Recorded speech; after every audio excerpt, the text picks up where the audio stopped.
Hello guys! Welcome to my YouTube channel. Unbox naman ako ngayon ng case fan. Ito yung mga nilalagay nyo sa computer case or computer chassis. Yung brand niya Deepcool. So nakita nyo dalawa yan. Magkaiba sila pero yung itsura nila parehas lang. So unahin ko muna i-unbox to si Windblade 120. Yung size niya 120mm. So unbox ko muna. Tapos yung price pala nito, nasa yung SRP 240 pesos. Tapos pag cash price may discount na 200. So to matagal ko na tong ginagamit dahil bumili lang ako ng extra para dun sa case. So ito na yung sa case. Ay ito yung fan. Yan, Deepcool. Smoke yung ano niya, clear na smoke. Yan, maganda. Tapos may LED siya.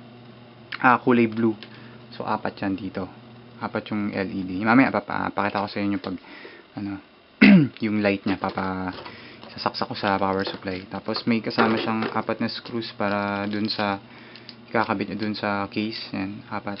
So, dito rin yung 4. Tapos, meron siyang warranty card. Tapos yung isa naman, ito naman yung Deepcool din, same brand, tapos Ice Blade Pro naman. So, unbox ko muna.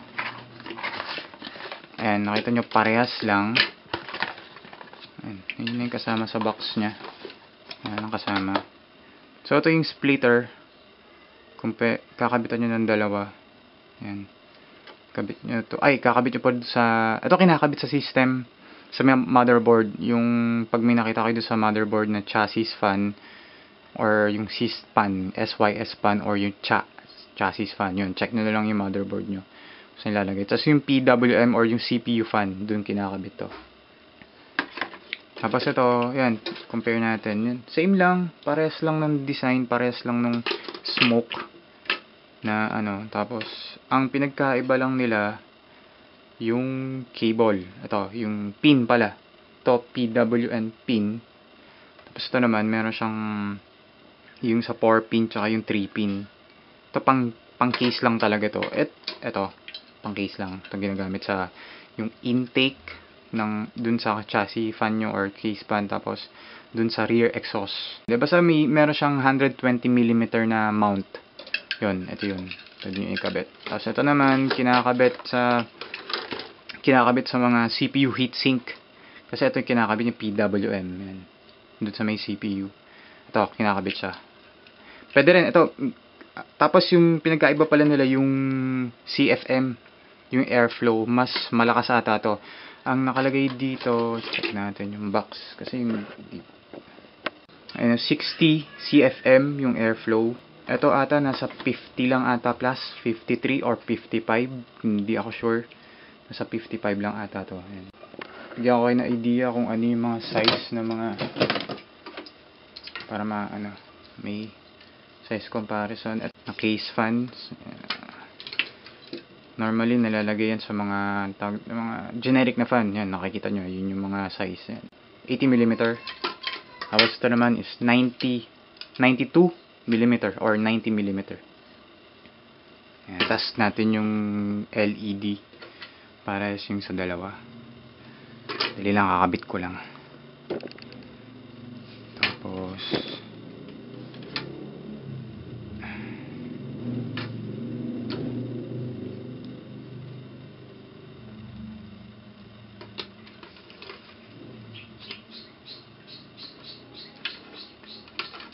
kakabit ko na dun sa power supply, yung 4 pin. Ito, kakabit ko dun sa power supply. Ito, meron akong mahabang extension.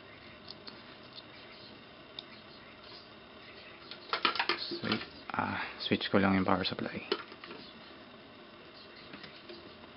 So yun, milaw na.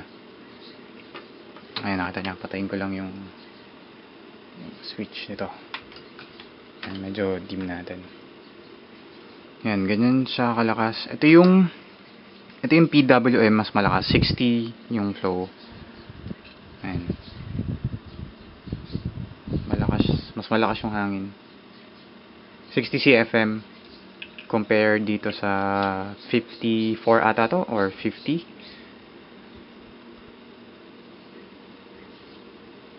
Ayan. So malakas. Ayan, low. Wind blade, ice blade. Same lang para sila.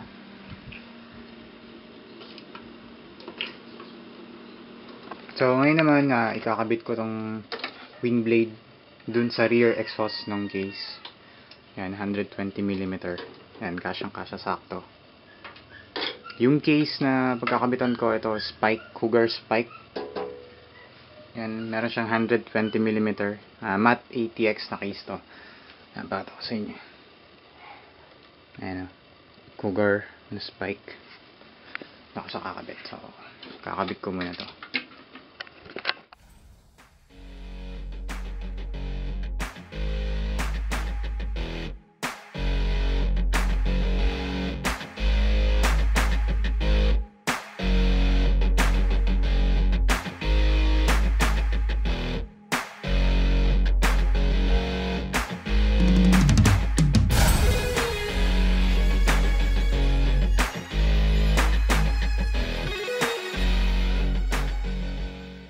So nakabit ko na yung fan. Ngayon i-aanin ko naman yung pin.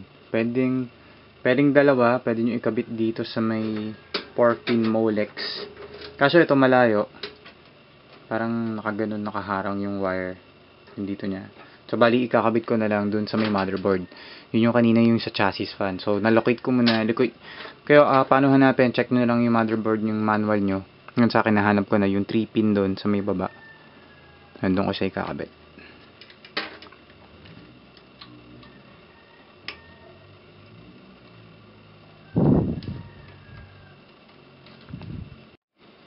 Nakabit ko na yung 4-pin, na-install ko na yung 120mm na fan. So, on ko na yung PC.